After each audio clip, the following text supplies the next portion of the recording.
Olá pessoal, aqui é o Rodrigo, sejam bem-vindos ao meu canal. Hoje eu gostaria de conversar com vocês sobre Vygotsky. Alguns pronunciam Vygotsky, outros pronunciam Vygotsky. Então as duas maneiras você vai encontrar aí pronunciadas em pesquisadores, estudiosos do tema. Uma grande pergunta, se alguém for pedir para orientar, para dar um norte a respeito do que seria a grande pergunta de pesquisa do Vygotsky, seria o seguinte: como se dá o desenvolvimento das funções psicológicas superiores? Isso é, pensamento, linguagem, memória. Então, não só uma pesquisa ali a respeito da cognição, mas de forma macro, tudo aquilo que envolve essas questões. Seria essa a grande pergunta aí do Vygotsky. Ele é conhecido e se destacou, entre outras coisas, por destacar o papel da cultura no desenvolvimento da cognição, destacar o papel do professor no desenvolvimento intelectual da criança e também por falar da importância da mediação como algo que precisa ser participativo, colaborativo, entre outras coisas.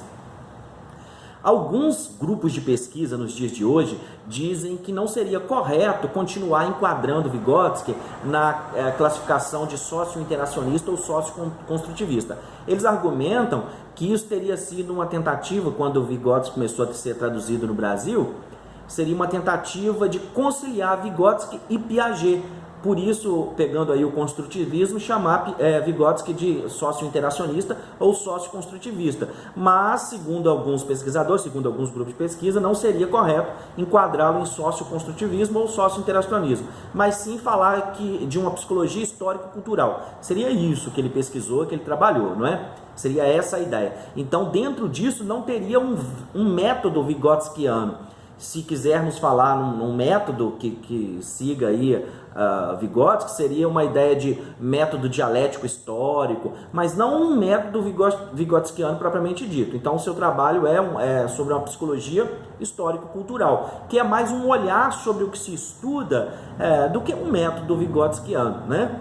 Alguns conceitos, algumas coisas são muito importantes para compreender Vygotsky, algumas coisas que vão aparecer, por exemplo, apropriação. O homem, ele só se torna parte da história, ele só entra na história quando ele se torna realmente parte da história, né? Quando ele se apropria realmente dos feitos, das objetivações na filosofia, na arte, na cultura. Quando ele se apropria da objetivação da humanidade nessas áreas, ele então se torna parte da história, se envolve realmente. E apropriar-se vai ser muito importante para compreender a apropriação em Vygotsky, compreender a internalização. Porque internalizar não é só você absorver essa informação que vem de fora e você introjetar ela, não. A internalização e essa apropriação, ela diz o seguinte: quando a criança, quando o sujeito internaliza algo, ele transforma, ele reinterpreta aquilo, e aí ele se apropria daquilo de uma forma que aquilo aparece de forma voluntária depois, reinterpretado nessa sua absorção, nessa sua apropriação. E a objetivação vai ser quando nós pegamos algo abstrato, algo que não é concreto, e atribuímos aquilo alguma objetivação a fim de que aquilo passe de alguma forma a ser concreto. Alguém deu um exemplo muito interessante a respeito da religião.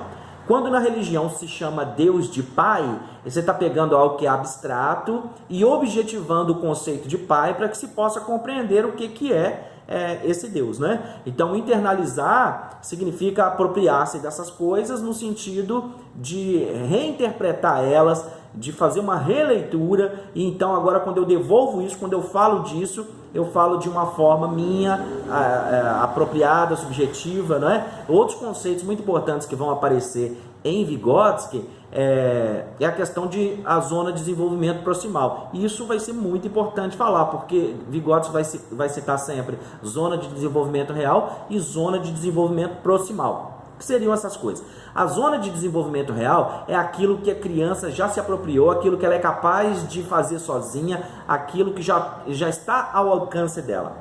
Ao passo que zona de desenvolvimento potencial é aquilo que ela, por conta daquilo que ela já domina, ela virá a fazer. Nós vamos observar que numa questão de traduções, nós vamos encontrar uma hora zona de desenvolvimento proximal e em outras obras, em outras traduções, zona de desenvolvimento iminente. Então, ZDP e ZDI, zona de desenvolvimento iminente e zona de desenvolvimento proximal, são a mesma coisa. A diferença nos livros é por questão de tradução realmente. Então, a zona de desenvolvimento real é aquilo que a criança já domina.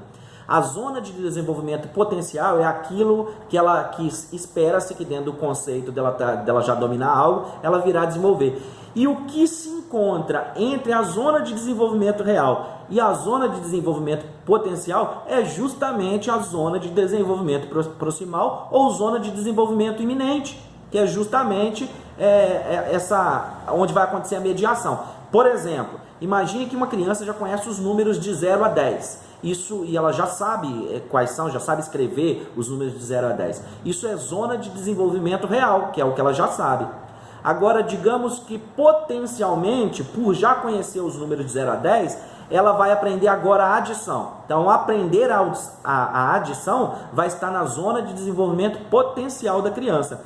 E aquilo que acontece entre a zona de desenvolvimento real, isto é, os números de 0 a 10, e a zona de desenvolvimento potencial, que é a adição, é justamente a zona de desenvolvimento proximal, que vai acontecer através de uma série de mediações. Por exemplo, ela vai aprender a contar nos dedos, ela vai aprender uma série de mediações para descobrir como que faz a adição. Não só o professor é um instrumento de mediação, várias coisas o serão. Então, aquilo que acontece entre o 0 a 10, os números que a criança já conhece, que é a zona de desenvolvimento real, e aquilo que ela tem o potencial para aprender, que é a adição, está a zona de desenvolvimento proximal ou zona de desenvolvimento iminente. Bom, espero que o vídeo de hoje tenha sido útil. Eu gravei uma playlist aqui com vários vídeos de psicologia da educação. Inclusive, o próximo vídeo que eu gostaria que você assistisse tem por título Piaget, Vygotsky e Vallon em comparação. Então, gostaria que você assistisse esse vídeo, porque ali eu faço citações de obras e tal, e acredito que vai ser uma contribuição grande para esse vídeo aqui.